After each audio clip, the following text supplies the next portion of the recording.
캐나다의 한 유명 국립공원에서 갑자기 나타난 코요테로 인해 한 여인이 넘어지고 그녀를 보호하기 위해 진돗개가 날카로운 이빨을 드러내며 짖고 있는데요.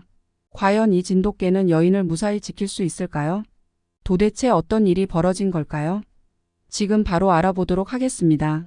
그 전에 구독과 좋아요는 영상을 제작하는 데 큰 도움이 되니 한 번씩 눌러주시면 정말 감사하겠습니다. 이 영상은 국내외의 다양한 커뮤니티와 제보 사연들을 바탕으로 재구성과 각색을 통하여 제작된 내용입니다. 혹시 소개하시고 싶은 좋은 이야기가 있다면 고민하지 마시고 대표 이메일로 보내주세요. 영상 제작에 적극 반영하도록 하겠습니다. 자, 그럼 이제 바로 시작하도록 하겠습니다. 안녕하세요. 저는 캐나다 서스케처원의 세스커툰이라는 도시에 사는 50대 여성 조이스 카터입니다. 우선 서스케처원이라는 곳에 대해 잘 모르시는 분들이 많을 텐데요.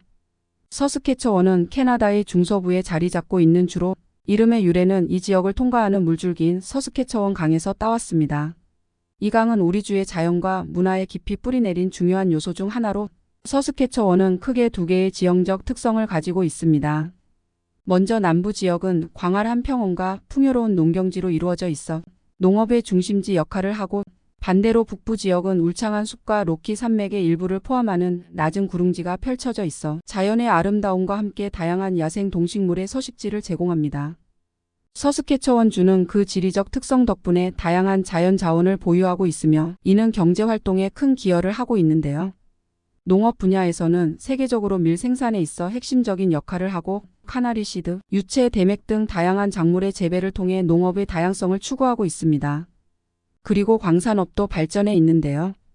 특히 우라늄과 칼륨 생산에서 전 세계 시장의 중요한 공급자입니다. 게다가 에너지 산업 또한 석유와 천연가스의 생산을 통해 주 경제에 기여하고 있습니다. 우리 주의 주도인 레지나와 가장 큰 도시인 세스커툰은 각각 문화적 행사와 교육의 중심지로서의 역할을 수행하고 있는데요. 레지나는 정부 및 행정의 중심지이며 제가 사는 세스커툰은 학문과 연구의 중심지로 꼽히고 있답니다.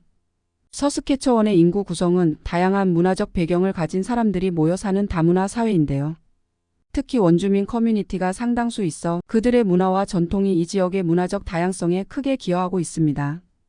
이러한 다문화적 배경은 지역 축제와 행사에서도 잘 나타나며 이는 우리 주가 방문객들에게 매력적인 요소 중 하나입니다. 그리고 자연 경관 면에서도 서스케처원은 프린스 엘버트 국립공원과 그레스랜드 국립공원을 포함한 여러 국립공원과 주립공원을 보유하고 있어 다양한 야외 활동 및 자연 탐험의 기회를 제공하는데요. 대륙성 기후의 영향으로 겨울은 매우 추우며 여름은 따뜻해서 사계절이 뚜렷한 기후 특성을 보입니다. 이러한 기후는 야외 활동을 즐기는 이들에게 다양한 경험을 선사하여 겨울에는 스키, 스노보드, 아이스 피싱과 같은 겨울 스포츠가 인기가 있고 여름에는 하이킹, 캠핑, 낚시, 카누와 같은 활동들이 많은 사랑을 받고 있답니다. 특히 서스케처원은 북미에서 가장 긴 일조 시간을 자랑하기 때문에 여름 동안에는 밝은 낮이 길어 야외 활동하기에 더욱 좋습니다. 교육 면에서 다양한 고등교육 기관을 보유하고 있으며 이들 기관은 학문적 우수성과 연구 개발에 있어 중요한 역할을 하고 있는데요. 특히 세스커툰에 위치한 사스카추완 대학교는 캐나다 내에서도 높은 순위에 오르는 연구 중심 대학으로 다양한 학문 분야에서 혁신적인 연구를 진행하고 있습니다. 이외에도 여러 전문 대학과 기술교육 기관들이 전문 기술과 직업 교육을 제공하여 지역 사회의 경제 발전과 인재 양성에 기여하고 있답니다.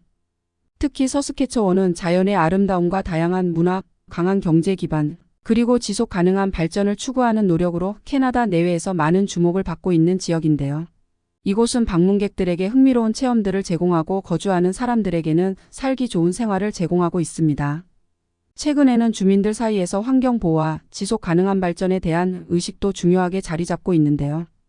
이 지역은 높은 생물 다양성을 자랑하고 광활한 자연 경관과 야생 동물이 공존하는 것으로 유명하여 정부와 지역사회는 이러한 자연 환경을 보호하기 위해 다양한 프로그램과 정책을 시행하고 있습니다. 예를 들어 국립공원 및 보호구역 관리, 지속 가능한 농업 및 산업 관행, 그리고 재생 가능 에너지 프로젝트 투자 등이 있습니다. 이러한 서스케처원의 세스커툰에서 저는 사스카추완 대학교의 교직원으로 일하고 있는데요. 저는 조이시라는 이름의 보르조이를 12년 동안 키웠습니다. 보르조이는 러시아의 광활한 평원과 숲에서 탄생한 대형 사냥용 견종으로 그 우아함과 매혹적인 외모와 긴 몸통, 그리고 비단 같은 긴 털로 전 세계적으로 잘 알려져 있죠. 원래 이 견종은 러시안 울프하운드라는 이름으로 불렸으나 현재는 주로 그들의 빠른 속성을 의미하는 보르조이라는 이름으로 널리 알려져 있답니다. 이 이름은 러시아어로 빠른 것을 의미하며 뛰어난 속도와 민첩성을 가지고 있습니다. 보르조이의 역사는 수백 년에 걸쳐 이어져 오며 특히 러시아 귀족 사회에서 사슴과 여우 그리고 늑대 사냥에 주로 사용되어 왔는데요. 이들은 놀라운 속도와 힘을 바탕으로 대규모 사냥에서 중요한 역할을 담당했으며 사냥에 필요한 지구력 또한 갖추고 있었답니다. 그리고 보르조이는 독립적이고 자존심이 강한 성격을 지니고 있지만 동시에 가족에게는 깊은 애정과 충성심을 보이는데요. 이것이 저에게는 너무 매력적으로 다가왔었습니다. 하지만 5년 전 노령에 갑상선 기능 저하증까지 와서 세상을 떠나게 되었답니다. 저는 사랑하는 조이 씨가 세상을 떠난 후 한 달여 동안 집 밖을 나설 수 없었습니다. 모든 장소들이 조이 씨와 함께한 곳이었기 때문입니다. 마치 시간이 멈춘 듯한 정적 속에서 조이 씨가 남긴 공허함은 저에게 너무 큰 상처로 남았었습니다.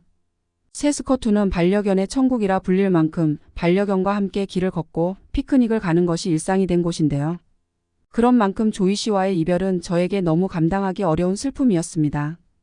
주위에서 새로운 강아지를 데려오는 것은 어떠냐고 많이 권하였지만 다시 조이 씨와 같은 친구를 만날 수 없을 것 같은 불안감에 결정을 내리는 것이 쉽지 않았습니다. 그렇게 슬픔에 빠져 있는 저에게 옆집 친구인 캐롤린 그레이가 유기견의 안락사에 대해 이야기해 주었고 저에게는 너무나 충격적인 이야기이었습니다. 건강한 강아지의 생명을 강제로 의도적으로 빼앗아 간다니요. 그 이야기를 들은 후 여러 유기견 보호소를 찾아보며 입양에 대해 알아보았습니다. 캐나다뿐만 아니라 유럽과 아시아 등 다양한 나라들에서 유기견 문제가 발생하고 있었으며 많은 유기견들이 새로운 가정을 기다리고 있다는 사실을 알게 되었습니다. 캐나다도 좋지만 해외 유기견들도 고민하고 있던 때에 캐롤린으로부터 한국의 진돗개에 대하여 듣게 되었습니다. 캐롤린의 남편이 한국 사람이어서 한국에 대해 잘 알고 있었거든요.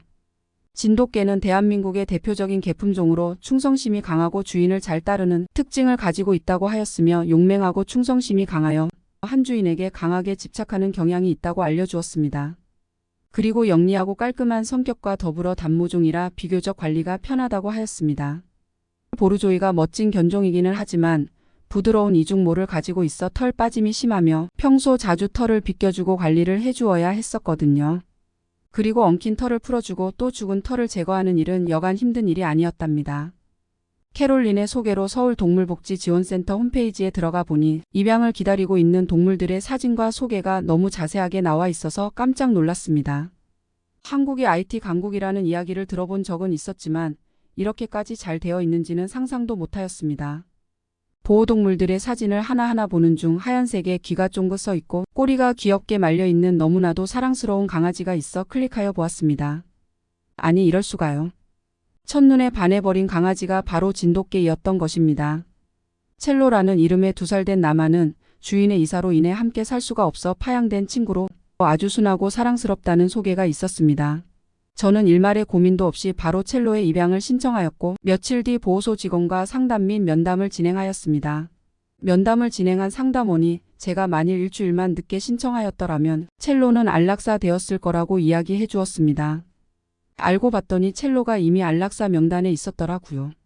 서울에서 한 해 동안 발생하는 유기동물은 약 5,900마리에 이르며 그중 약 15%는 새로운 보호자를 만나지 못해 안락사되고 있다고 하였습니다. 그 이야기를 듣는데 너무 눈물이 나고 정말 첼로와는 운명이 아닌가 하는 생각이 들었습니다. 첼로를 캐나다로 입양하기 위해서 건강검진을 비롯한 많은 서류들과 이동봉사 등이 필요하였는데요. 한국 서울동물복지지원센터의 적극적인 도움으로 큰 어려움 없이 무사히 첼로가 캐나다로 입국할 수 있었습니다. 그동안 알고 지냈던 사이처럼 첼로와의 첫인상은 어색함이 없었고 첼로도 저를 아주 잘 따랐습니다. 첼로가 세스커툰에 온 지 1년이 되는 날 저희는 그래스랜드 국립공원을 방문하게 되었는데요. 이곳은 캐나다 내에서도 야생 동물이 풍부하고 자연 경관이 아름답기로 유명한 공원입니다. 늦은 점심을 먹고 첼로와 함께 산책을 하는 중 갑자기 코요테가 나타나 저를 공격하려고 하였습니다. 저는 깜짝 놀라 뒤로 넘어졌고 그런 저를 보호하기 위해 첼로가 몸을 날려 코요테를 막아섰고 경고하듯 큰 소리로 짖으며 날카로운 이빨을 드러내자 코요테는 도망쳤습니다. 첼로가 아니었다면 코요테에게 꼼짝없이 공격당해 정말로 큰일 날 뻔한 일이었습니다. 코요테가 멀리까지 도망가는 것을 확인한 첼로는 제가 넘어져서 다친 부분을 바로 핥아주었고 본인이 더 잘 지켜주지 못해 미안하다는 표정으로 저를 바라보았습니다. 그런 첼로의 모습을 보며 저는 너무 고마웠고 가슴이 뜨거워졌습니다. 저는 다행히 가벼운 찰과상으로 크게 다치지 않아 첼로와 함께 무사히 집으로 돌아올 수 있었습니다. 그 일이 있은 후 첼로는 저를 더욱 보호하는 모습을 보여주었고 지금은 저에게 있어 너무나도 든든한 존재랍니다. 첫 만남부터 지금까지 항상 저의 곁을 지키고 있는 첼로와 이런 첼로를 저에게 보내준 대한민국에 정말 감사를 드립니다. 다음에 기회가 된다면 첼로와 함께 고향의 나라인 한국에 꼭 한번 방문해보고 싶습니다. 지금까지 저의 이야기를 들어주셔서 감사합니다. 오늘 소개해드린 캐나다 서스케처원의 조이스 카터 씨와 그녀의 반려견인 첼로의 사연 어떠셨나요? 역시 대한민국을 대표하는 진돗개가 너무 자랑스러운 것 같습니다. 응원의 댓글과 함께 좋아요와 구독 눌러주시면 아주 큰 힘이 될 것입니다. 영상 끝까지 시청해주셔서 감사드리고요.